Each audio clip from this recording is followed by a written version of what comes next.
Kita bersatu dalam doa, dalam nama Bapa dan Putra dan Roh Kudus. Amin. Allah Bapa dalam surga, kami bersyukur kepadamu. Hari ini Engkau menyapa kami, bahwa Engkau adalah tabib yang bisa menyembuhkan kami, dan bahwa setiap sakit penyakit yang kami alami, kami boleh bersembunyi dari lukamu yang menganga, lukamu yang tersuci, yang menyembuhkan kami.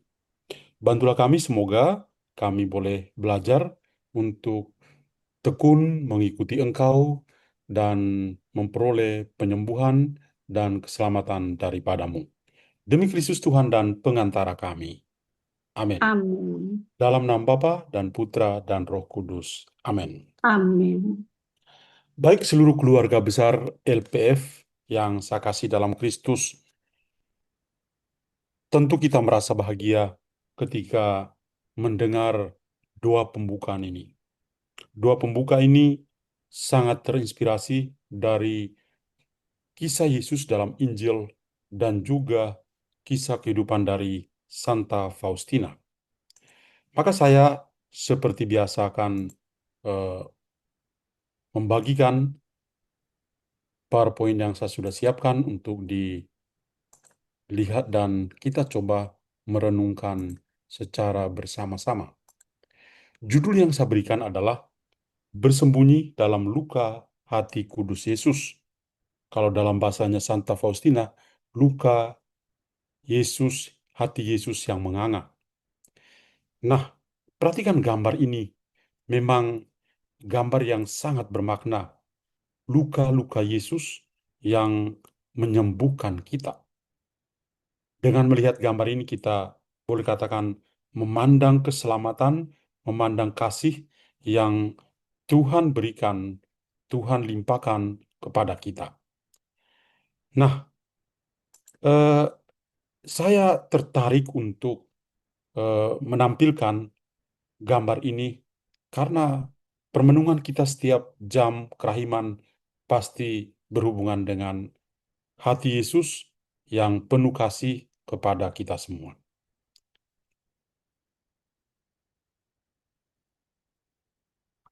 Dalam hari-hari terakhir ini, kita mendengar kisah Yesus dari Injil itu sangat menarik.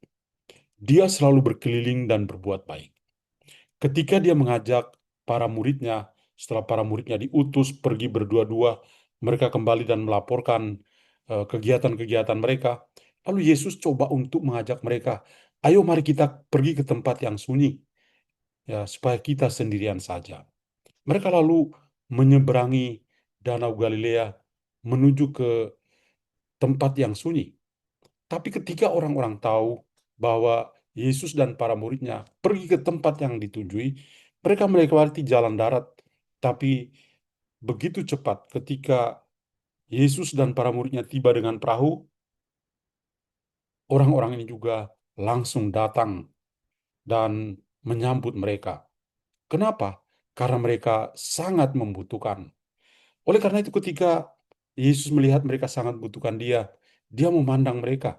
Mereka itu seperti domba tanpa gembala.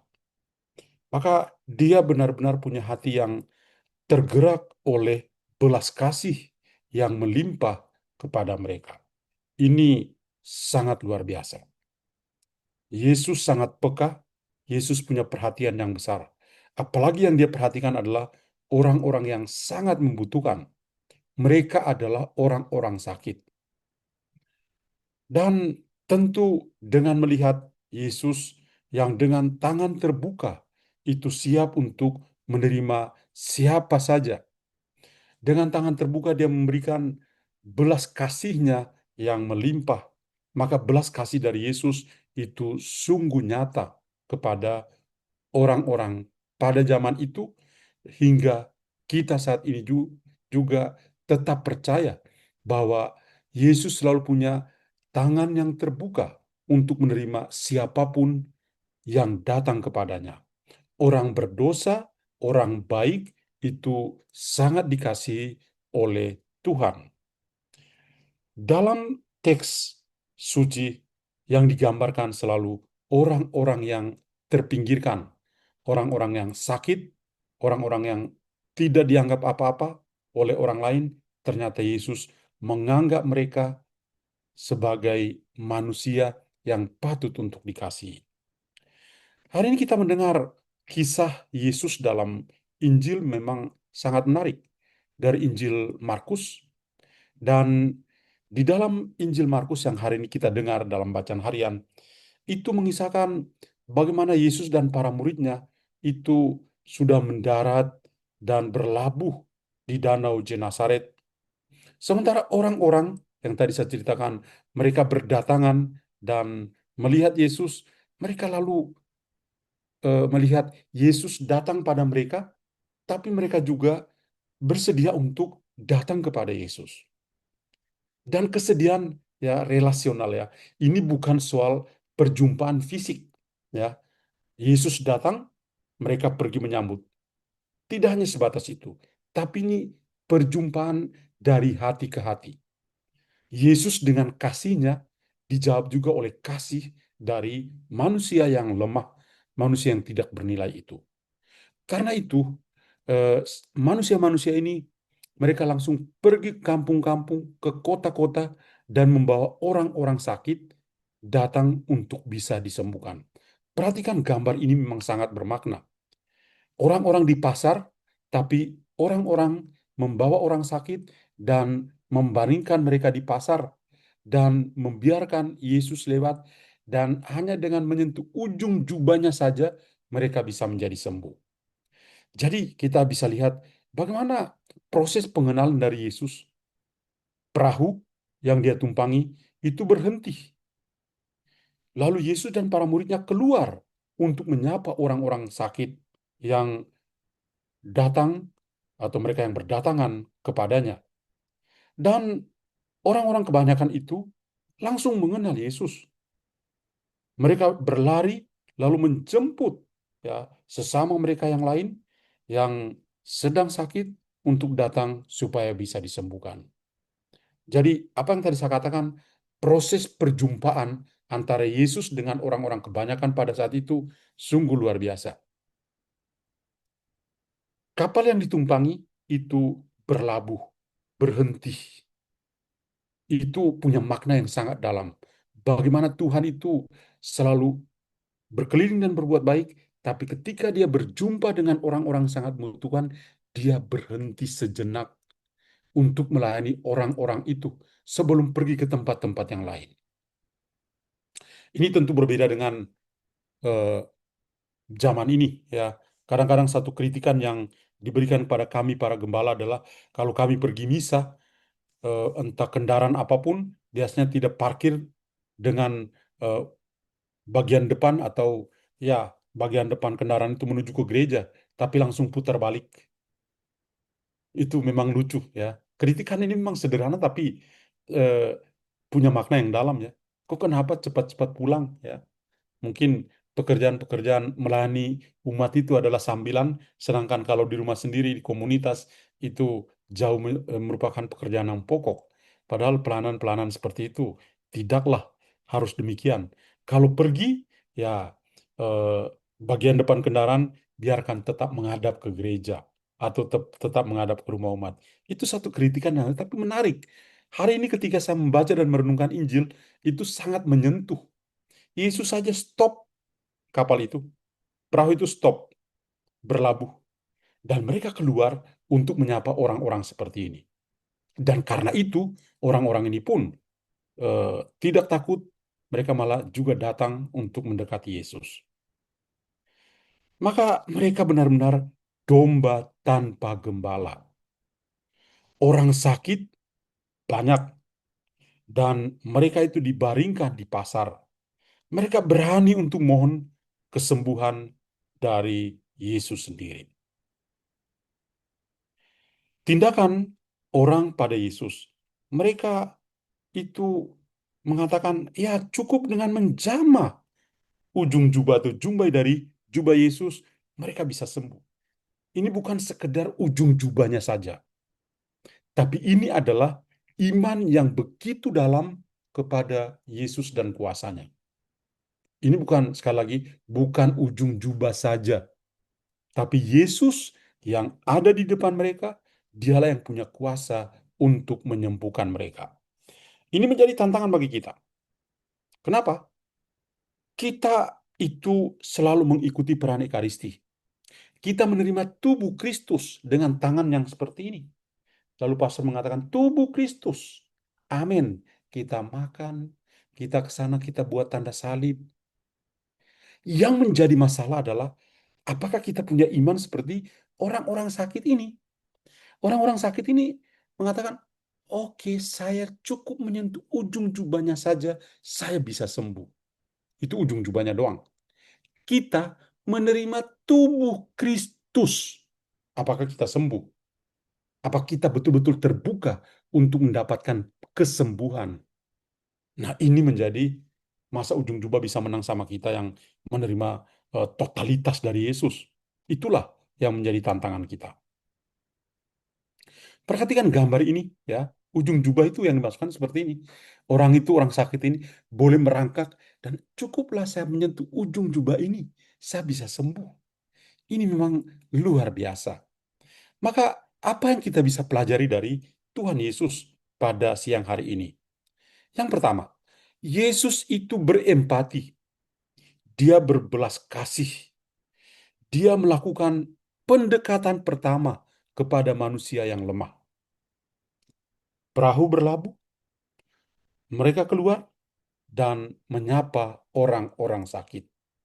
Itulah yang dikatakan Yesus berempati dengan orang sakit. Yesus berbelas kasih dengan orang-orang sakit. Dan dia melakukan itu karena belas kasih yang dia berikan kepada mereka. Paus Fransiskus dulu mengatakan, Yesus adalah wajah kerahiman Bapa. Yang kedua, kuasa Yesus itu luar biasa. Dengan menjamak jumbai dari jubahnya, dan ada kesembuhan bagi mereka yang percaya kepadanya. Mereka yang sakit dan percaya kepadanya jadi sembuh. Ini adalah kuasa penyembuhan dari Tuhan sendiri. Yang ketiga, solidaritas Allah bagi manusia juga digambarkan di sini. Manusia itu penuh dengan kelemahan, manusia penuh dengan kerapuhan, tapi Tuhan menunjukkan solidaritasnya yang dalam dengan orang-orang itu. Bayangkan Tuhan sendiri bersolidar dengan manusia. Kadang-kadang itu menjadi kesulitan bagi kita juga. Kita sulit sekali untuk solidar dengan orang-orang lain.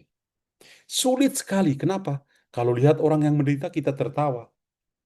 Kalau kita melihat orang yang dalam kesulitan, kita mengatakan, EGP, emangnya gua pikirin.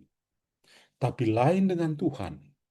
Tuhan itu menunjukkan solidaritasnya yang sangat dalam. Bukan kepada orang-orang yang punya kuasa. Bukan kepada orang-orang yang punya power. Tapi orang-orang yang kecil, lemah, miskin, tersingkir, dan difabel, mereka-mereka inilah Tuhan menunjukkan rasa solidaritasnya kepada mereka. Tapi kita juga belajar dari orang-orang yang pada saat itu sangat membutuhkan Yesus. Apa yang kita pelajari dari mereka? Orang-orang sehat dan orang-orang sakit, mereka butuh Yesus. Nah, kenapa orang-orang ini mereka mengimani Yesus? Mereka butuh Dia. Kadang-kadang menjadi kesulitan bagi kita. Kita itu seperti orang-orang yang, ya, kalau kita butuh Yesus, baru kita dekat pada Dia. Kalau kita tidak butuh, ya goodbye. Seperti itu kan. Novena. Orang bernovena. Kalau mereka butuh Yesus, kalau doa mereka sudah dikabulkan, goodbye. Nah, inilah tantangan gereja. Ya. Orang-orang zaman Yesus, mereka membutuhkan Yesus. Mereka dekat pada Yesus. Kalau kita sebagai orang yang dibaptis dan dengan bangga mengatakan diri kita sebagai orang Katolik, kita harus lebih dari mereka ini. Kenapa? Because we need Jesus. Karena kita membutuhkan Yesus di dalam kehidupan kita. Yang kedua, kita juga belajar dari orang-orang yang pada saat berjumpa dengan Yesus, ada persaudaraan sejati di antara mereka. Dalam arti apa?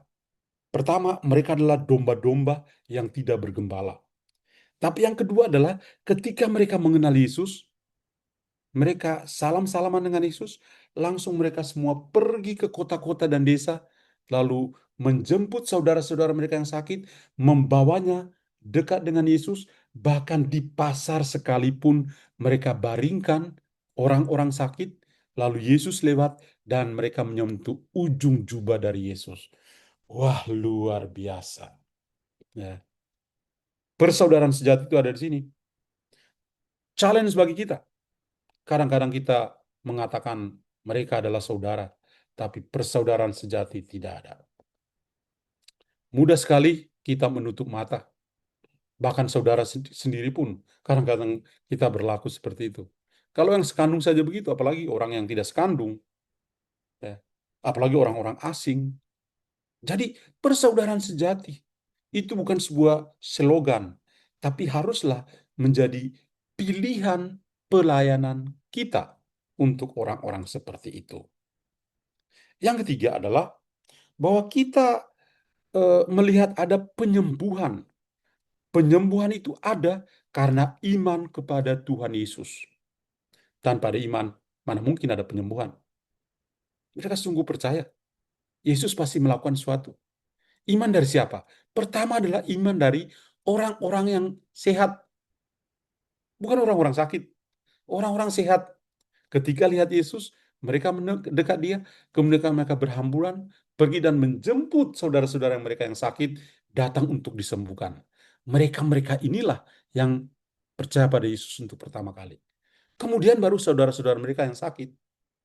Saudara-saudara mereka yang sakit juga akhirnya percaya karena ada bantuan dari saudara-saudara mereka yang sehat. Kita dalam LPF ini selalu mendoakan orang-orang sakit. Apakah kita menyadari ini? Haruslah kita sadar apa yang dilakukan oleh orang-orang adalah perbuatan-perbuatan orang-orang LPF. Ketika kita berdoa bersama, kita mendoakan orang-orang sakit. Kita ini seperti orang-orang yang ketika lihat Yesus, kita berhamburan pergi mencari orang-orang yang sakit, saudara-saudara kita, membaringkan mereka di pasar supaya Yesus lewat dan mereka bisa disembuhkan. Itulah apa yang kita tindakan yang kita lakukan sebagai orang-orang LPF. Dan itu tidak bisa berhenti. Teruskan pelayanan yang mulia ini. Dan jangan hanya berslogan pelayanan. You have to become servant, pelayan. Jangan omong pelayanan-pelayanan. Banyak orang bilang pelayanan-pelayanan. Tapi tidak pernah jadi pelayan. Itu bukan pelayanan. Maka mari kita coba belajar dari Santa Faustina. Gambarnya bagus ya. Pengalaman rohani dari Santa Faustina. Rasa sakit itu memiliki nilai spiritual, nilai rohani.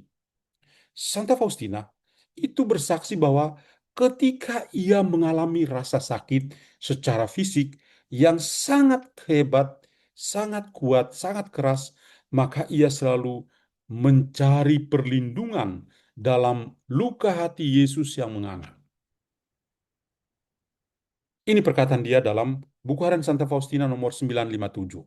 Ketika dia menulis begini, apabila penderitaan-penderitaan yang berat mengakibatkan kodratku gemetar dan kekuatan jasmani serta rohaniku menurun, aku akan menyembunyikan diriku dalam luka hati Yesus yang menganga. Aku akan diam seperti merpati tanpa mengeluh. Oh, betapa luhurnya. Coba kita pikirkan, ketika kita sakit, yang ada pada kita mungkin protes. Tuhan, kok kenapa saya yang sakit ya? Kok kenapa bukan orang lain? Ketika kita pergi eh, ke dokter, kemanapun, kadang-kadang kita menomorduakan Tuhan malah. Kita nomorduakan Tuhan. Ketika kita dalam keadaan sekarat baru panggil pastor untuk kasih minyak suci pada kita. Sementara kita tidak pernah mau berdoa.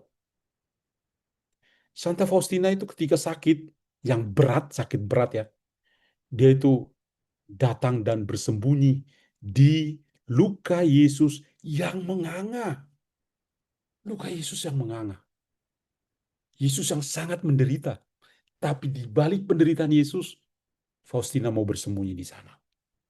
Karena dia mau memperoleh keselamatan. Maka sekali lagi saya mau baca ini. Apabila penderitaan-penderitaan yang berat mengakibatkan kodratku gemetar dan kekuatan jasmani serta rohaniku menurun, aku akan menyembunyikan diriku dalam luka hati Yesus yang menganga. Aku akan diam di sana seperti merpati tanpa mengeluh.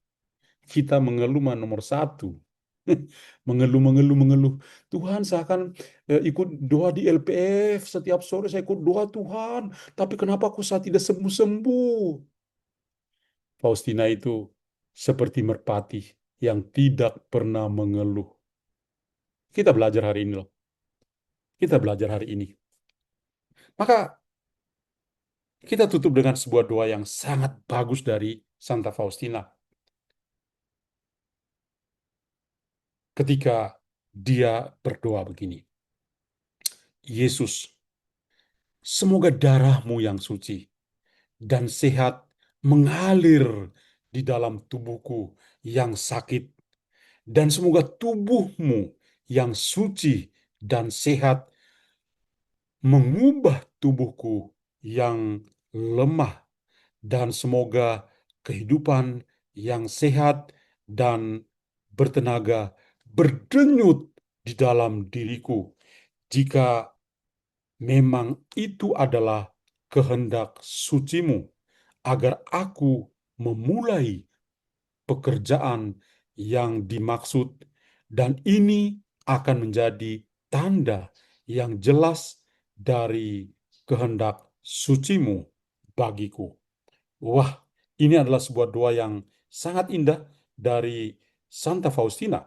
Ya, doa yang kita juga temukan dalam buku harian Santa Faustina nomor 1089. Nanti bisa dicek. Doa ini silakan hafal. Ya, orang-orang LV perlu hafal ini. Yesus, semoga darahmu yang suci itu dan sehat mengalir juga dalam tubuhku yang sakit, yang lemah, dan semoga tubuhmu yang suci dan sehat itu mengubah tubuhku yang lemah, dan semoga kehidupan yang sehat dan bertenaga berdenyut di dalam diriku, jika memang itu adalah kehendak sucimu, agar aku memulai pekerjaan yang dimaksud, dan ini akan menjadi tanda yang jelas dari kehendak sucimu bagiku. Sekali lagi, buku harian Santa Faustina nomor 1089. Maka kita selalu mengatakan nih, Jesus, I trust you. Yesus, engkau adalah andalanku. Ini betul-betul hal yang sangat indah dan luhur bagi kita. Maka menjadi pertanyaan bagi kita, gimana ini? Kita ini adalah orang-orang LPF yang luar biasa. Ya. Ketika kita sakit, ya, bagaimana ya? Kalau kita sakit itu, kita andalkan Tuhan atau kita andalkan dukun? Kadang-kadang sakit itu orang mengandalkan dukun. Apa ketika kita sakit itu kita andalkan si pendoa yang datang itu bukan atas nama Tuhan, tapi atas nama dirinya sendiri. Kadang-kadang para pendoa itu datang atas nama dirinya sendiri, bukan atas nama Tuhan. Orang LPF, Loving Prayer Family, itu harus mengandalkan Tuhan. Sakit, andalkan Tuhan. Tuhan akan kasih dokter yang terbaik. Sakit, andalkan Tuhan. Tuhan akan bekerja melalui para perawat yang baik, yang akan menyiapkan obat yang cocok. Ah, pastor, saya kan bisa andalkan diri, saya kan mengerti obat-obat kok, saya bisa beli sendiri. Ya, Anda bisa beli sendiri, tapi you harus sadar bahwa ini adalah campur tangan dari Tuhan. Para dokter saja ketika melayani, kalau dokter orang Muslim dia mengatakan Bismillahirrahmanirrahim, dia percaya Tuhan yang akan melakukan itu. Kalau dokter orang Katolik, dia buat tanda salib dulu, kemudian dia melayani orang yang dia layani. Artinya ini yang kadang-kadang itu kita melihat orang-orang awam, teman-teman kita melakukan itu, tapi ya, kita mungkin tidak berpikir sampai di sana. Tapi sore ini kita berpikir bahwa, ya ternyata Tuhan itu, He is on number one, selalu nomor satu bagi kehidupan kita. Allah Bapa dalam surga, kami bersyukur padamu. Engkau luar biasa. Siang hari ini, Engkau menyadarkan kami untuk kembali kepadamu. Semoga sabdamu yang kami dengar dan pengalaman rohani dari Santa Faustina yang kami dengar betul-betul mengubah kami untuk ikut bersembunyi dalam luka hatimu yang kudus yang menganga. Ikut merasakan bagaimana dengan menyentuh ujung jubahmu saja kami boleh engkau sembuhkan secara jasmani dan rohani. Yesus, engkau sungguh adalah andalan kami. Tuhan memberkati kita semua. Tuhan bersamamu Dan dan bersama bersamamu. rohmu. Semoga Yang Maha Kuasa memberkati saudara sekalian, Bapa dan Putra dan Roh Kudus. Amin. Tuhan Terima berkati. kasih Pastor John